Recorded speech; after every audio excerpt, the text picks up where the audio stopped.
SC ఎస్టీలు 90%, 90% మంది BC SC ఎస్టీలు ఊరికే ఒక డ్రామా లాగా అసెంబ్లీలో పోయి కూర్చుంటాం. మేము మా కులాలకు ఎంత వాటా ఇస్తున్నావు ఈ రాజ్యంలో?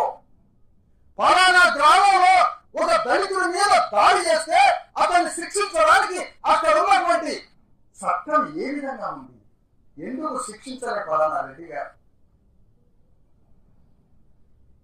అని మేము తీర్మానం చేస్తాం అసెంబ్లీలో.